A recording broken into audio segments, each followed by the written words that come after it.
Okay, tignan natin para ma-check natin kung detected ba yung processor natin.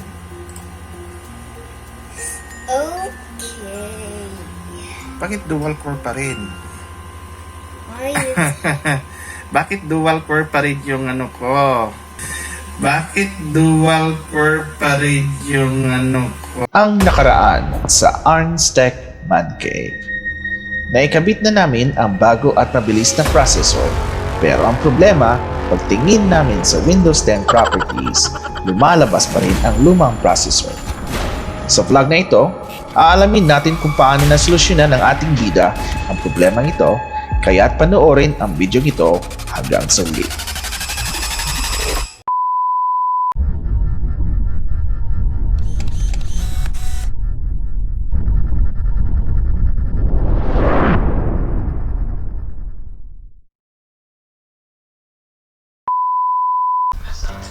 So ayan na siya guys, nireboot ko na yung computer, pero when I look at the processor, it still says Intel Dual Core CPU E5500, which is weird kasi anyway, so I look it up online.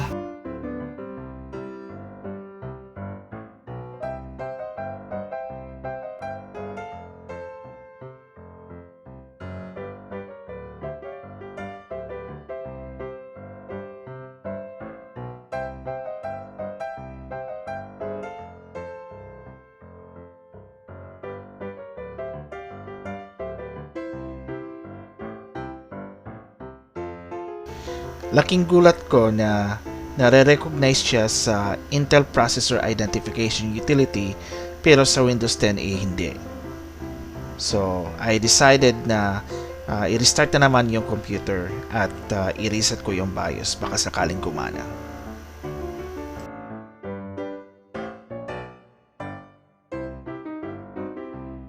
A few moments later. Ayan, ni-restart ko na naman ulit yung computer ko. So what I did is I had to go to the BIOS and I opened, and then I restarted the computer. Ayan na siya guys, Intel Core 2 Quad Q9500 283 GHz. Yung ano naman niya, it recognizes the tawag nito, yung cores niya tsaka logical processors, which is good. So ayan, for 2 quad, ayan na siya guys.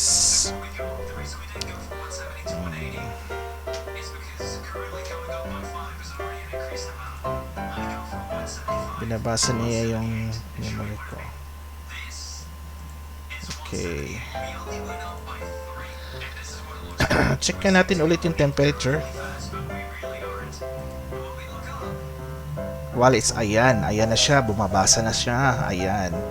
So as you can see, yung temperature natin is naglalaro from 54 to 53, tapos 57. Pero I need to make sure na mapababa ko to, pati yung idle temperature ang taas, 53. So dapat mga around 40, naglalaro between 40, ganon, 30 to 40. So let's see. So ito pala yung CPU cooler natin. So na-unbox ko na siya kanina, actually nung nakaraang linggo pa. So layo. Yan. I'm going to install it now. Of the That. CPU cooler natin. That. So ito yung palang yung mga parang mga screws niya. Okay. Screws. Right. So ngayon, Install it. just put it aside for now. There it is. So ayan. Focus. Ayan. It looks like a computer. It looks like a mini computer from the back. Okay. If So that's too tatanggalin na close. natin tong yung default na Thingamabobber. Cooler. cooler niya. Cooler. Yeah. Default cooler. Default cooler. It's Ayan. the default cooler. Tanggalin na natin siya. This is the new cooler. Yep, that's it. This. The OP cooler. OP. Or it's Ayan na siya, guys. Tatanggalin na natin siya. overpowered. It's overpowered. Or Optimus Prime. Hey, Samuel. I just had to do a joke. So ayan guys, nililinisan ko pa yung ano kasi medyo madumi siya, char lang. Ayan. So parang medyo nagano yung ano niya, tawag ito, thermal paste. Ayan. Thermal or formal? Thermal. Okay, it sounded Okay, like so- formal for me. So, That's ito the yung ring. ring. Nilagay natin dito. So dapat we need to adjust it accordingly.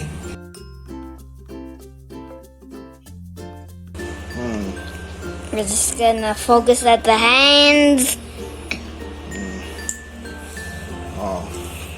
So dapat we need to adjust it accordingly kung ano yung klaseng processor na ilalagay mo. Kasi ang nakalagay dito is 1150 or 775. So since ang processor natin is 775, so we need to adjust it accordingly.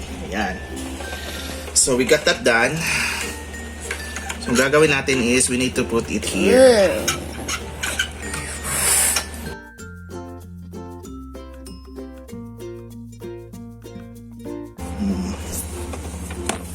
Ayan. Sorry, day. Okay. Problema. Ayan. So ayan na siya, guys. 1, So, 2, 3, 4. No. So we just have to put the pins on Pins on, okay? there or over there. Putting the pins. Ayan, dapat ganyan. Now it's Dapat pinned it should, in. no. Tawag dito. Be pinned in. Am I correct? Be Mm. pinned in. Ayan. Now that's it. Pinned in. What's the next step? Then, Hashtag Ito pa. narrator. I like the ayan. narrator. Okay. So ito nga pala yung actual na heatsink niya, guys. So meron siyang fan. The Ayan. heat So, it says sink. in cool. Cool. Right. It's very It's cool. very cool, right? I just saw a rainbow Tapos itong effect. Ano niya, contacts niya doon sa processor. Meron na siya parang It's a rainbow thermal effect. compound. So, ang And it gagawin na gets lang hit natin by is light. lagyan natin ng konti. The logo hit gets it. Let's add some more. Even though that there is still some, still needs to add some more. Some more. Ayan. Adding a bit more. Ayan. Just a bit Na. more. So, ikakabit na natin si cooler. That's the deep cool. Yep, that's the deep cool. More like So, deep freeze. It's kind of when like you a place deep it, freeze. you can actually place it like this. Kasi para lalabas yung ano diyan dito. Okay? Tapos yung kanyang locking mechanism dapat ano siya ikuan diri tapit Okay. Locking mechanism. yes. The locking mechanism. Okay. Okay. Ayan. There's the locking mechanism. Ayan na siya. And then the other side, dito nilalagay. Okay, there's the perfect view. Teka muna, nahihirapan I ako. think. Oh, that's the locking mechanism. That. I really don't like the sound. Ayan na guys, so nakabit ko na, sa wakas nakabit ko na yung cooler natin. So ang gagawin nila natin is we need to put it here. Oh.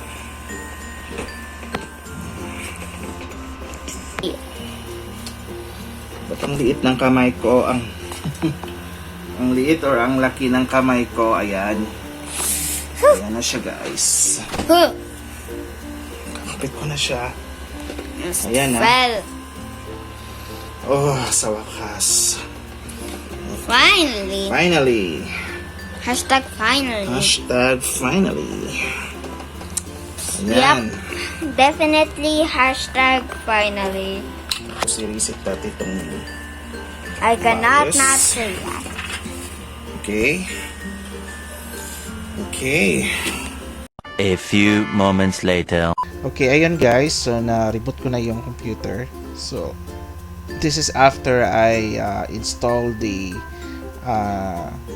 CPU cooler. So, we're gonna check the temperature now. Okay. So, as you can see, medyo bumaba yung temperature natin. Hindi kagaya kanina na it rises up to 50, which is somehow not normal. So I think yan yung talaga yung function niya, na it would keep the temperature at bay. Ayun. Okay. Ayan. So ayan na siya, guys. 40 lang, which is very nice. Okay. Tapos if we use the hardware info naman, ayan,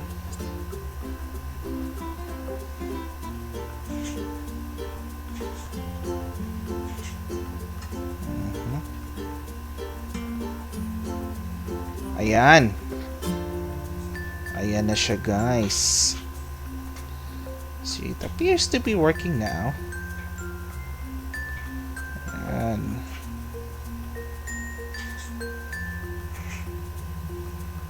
This is good, by the way.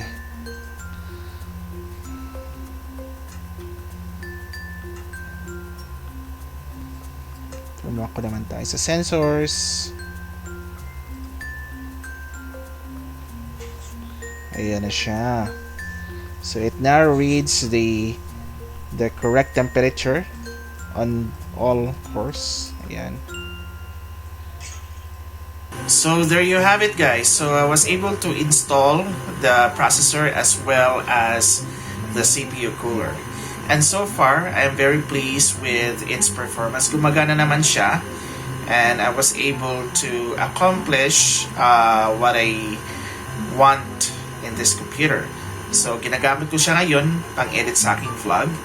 And also, I'm using it for my other task as well.